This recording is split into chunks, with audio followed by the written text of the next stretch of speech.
तेज पूजन,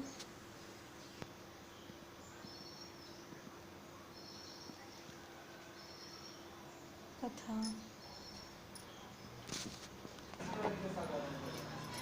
तीज की व्रत कथा। उत्तर की ओर एक बड़ा रमणीक और पर्वतों में श्रेष्ठ हेमवान नामक पर्वत है। उसके आसपास तरह तरह की भूमियां हैं। इस तरह के वृक्ष उस पर लगे हुए हैं। नाना प्रकार के पक्षी और अनेक प्रकार के पशु उस पर निवास करते हैं। वहां पहुंचकर गंधर्वों के साथ बहुत से देवता, सिद्धचारण, पक्षीगण सर्वदा प्रसन्न मन से विचरते हैं। वहां पहुंचकर गंधर्व गाते हैं, अप्सराएं नाचती हैं। उस पर्वतराज के कितने ही शिखर ऐसे हैं कि जिनमें स्फटिक, रत्न और वैदुर्य मणि आदि की खानें भरी हैं। यह पर्वत ऊंचा तो इतना अधिक है कि मित्र के घर की तरह समझकर आकाश का स्पर्श किए रहता है।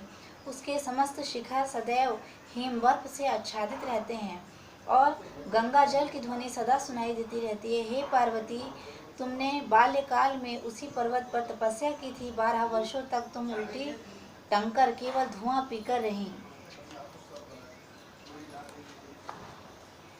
64 वर्षों तक सूखे पत्ते खाकर रही। माघ मास में तुम जल में बैठी रहती और वैशाख की दोपहरिया में पंचाग्नि तापती थी। श्रावण महीने में जल बरसता तो तुम भूखी प्यासी रहकर मैदान में बैठी रहती थी।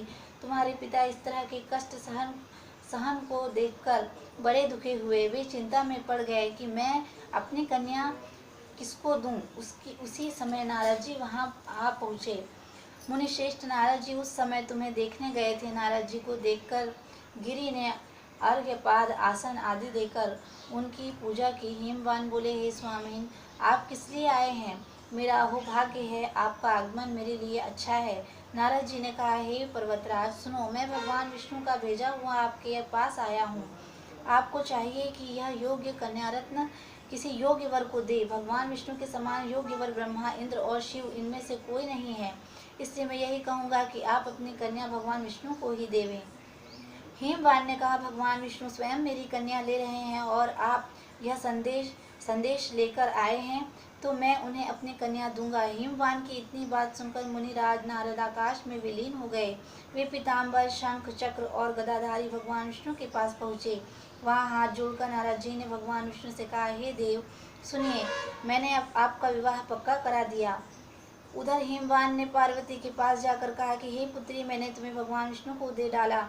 तब पिता की बात सुनकर तुम बिना उत्तर दिए ही अपनी सखी के घर चली गई। वहीं जमीन पर पड़कर तुम बड़ी दुखी होती हुई विलाप करने लगी।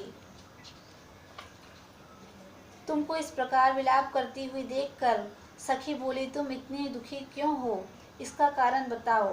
तुम्हारी जो कुछ इच्छा होगी मैं यथाशक्ति उसको पूरा करने की चेष्टा करूंगी, इसमें कोई संशय नहीं है। पार्वती बोली, मेरी जो कुछ अभिलाषा है उसे तुम प्रेम पूर्वक सुनो। मैं एकमात्र शिवजी को अपना पति बनाना चाहती हूँ, इसमें कुछ भी संशय नहीं है। मेरे इस विचार को पिताजी ने ठुकरा दिया है, इससे मैं अपने शरीर को त्याग दूंगी। पार्वती की इस बात को सुनकर सखियों ने कहा, शरीर का त्याग ना करो, चलो किसी ऐसे वन को चले जहाँ पिता को पता न लगे। ऐसी सलाह कर तुम वैसे वन में जा पहुंची। उधर तुम्हारे पिता घर घर तुम्हें खोजने लगे, दूतों द्वारा भी खबर लेने लगे, कौन देवता या किन्नर मेरी पुत्री को हरण करके ले गया। उन्होंने मन ही मन कहा, मैं नारद जी के आगे प्रतिज्ञा कर चुका हूँ कि अपनी पुत्री भगवान विष्णु को दूंगा। ऐसा सोचते सोचते हिमवान मूर्छित हो गए। गिरिराज को मूर्छित देखकर सब लोग हाहाकार करते दौड़ पड़े।